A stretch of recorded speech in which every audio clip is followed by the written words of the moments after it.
내가 초등학생일 때 통학로 도중에 원숭이 할배라 불리는 이상한 사람이 살고 있었다. 이상한 사람이라고는 해도 허구한 날 잠옷을 입고 다니면서 초등학생 뒤를 중얼거리면서 쫓아다니는 것이 전부였다. 기분은 나쁘지만 딱히 해를 끼치는 건 아니었달까. 얼굴이 뻘겋고 머리는 벗겨진 데다가 언제나 몸을 앞으로 구부리고 있었기에 별명이 원숭이 할배였다.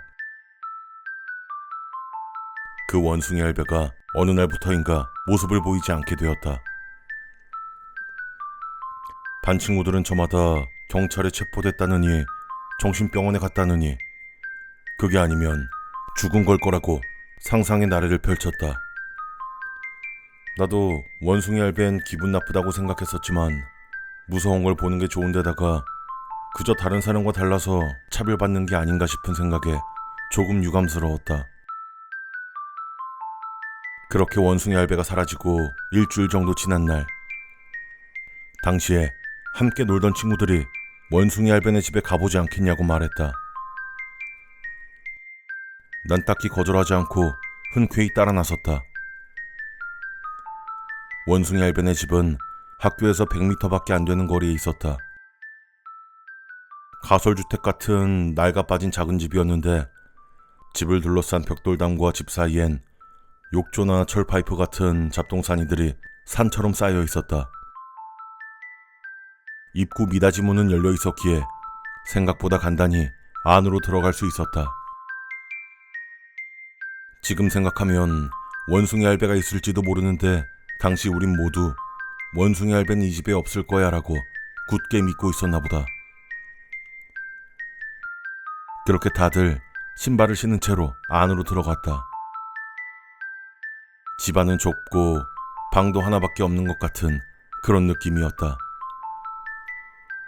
잡동사니로 흘러넘치는 밖과는 달리 아무것도 없다시피 해서 상당히 이상한 느낌이 들었다. 거실엔 이불이 덮여있지 않은 코타치와 낡아빠진 라디오 카세트, 등유통 같은 것이 간단하게 놓여져 있었다. 거실 옆에 딸린 부엌에는 작은 냉장고가 놓여 있을 뿐 가전제품은 전부 콘센트가 뽑혀 있었다.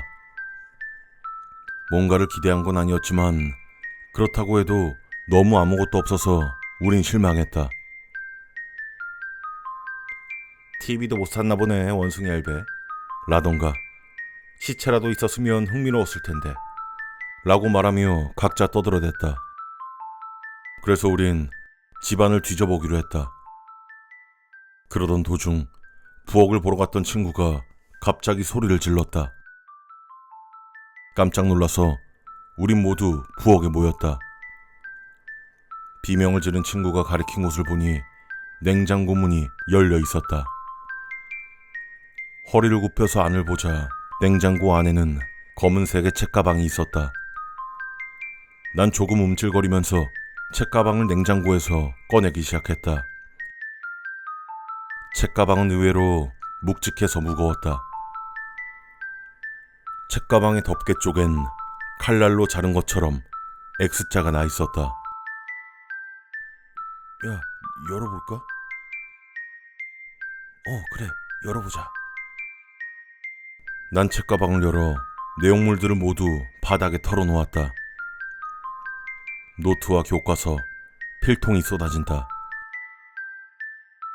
노트에는 1학년 1반 A라고 이름이 써 있었다. 교과서도 노트도 본 적 없는 생소한 디자인이었다. 심지어 교과서는 우리 학교에서 쓰는 게 아니었다. 난 기분이 나빠졌다.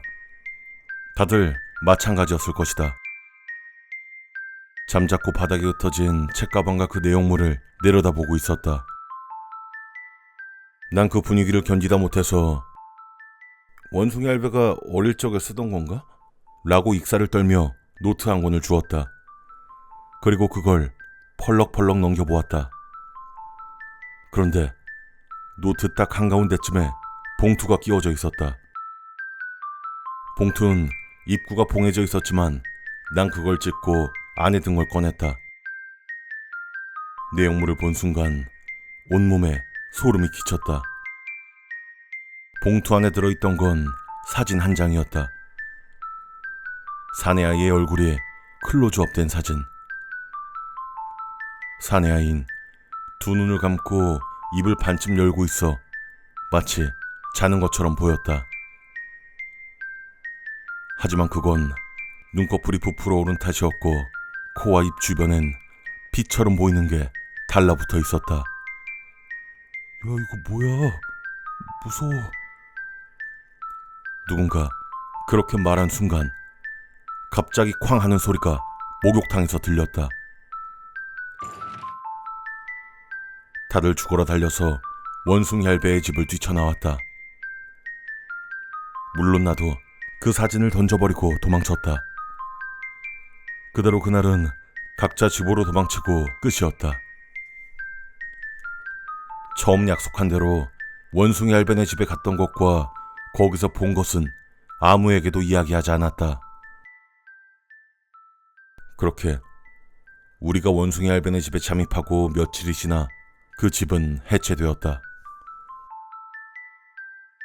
그리고 그로부터 벌써 12년이 흘렀다. 솔직히 그렇게 무서운 일을 겪은 건 그전에도 그 이후로도 없었다. 무서운 일과는 담을 쌓고 살아왔고 최근까지도 원숭이 할배에 대해서도 까맣게 잊고 있었다.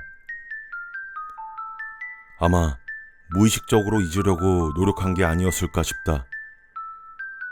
그런데 그렇게 잊고 있었던 걸 왜 이렇게 이야기하고 있냐면 그저께 이사를 하게 되어서 짐을 정리하고 있었다. 그런데 한동안 사용하지 않았던 공부 책상 안쪽에서 나와버린 것이다. 그 사내아이의 사진이.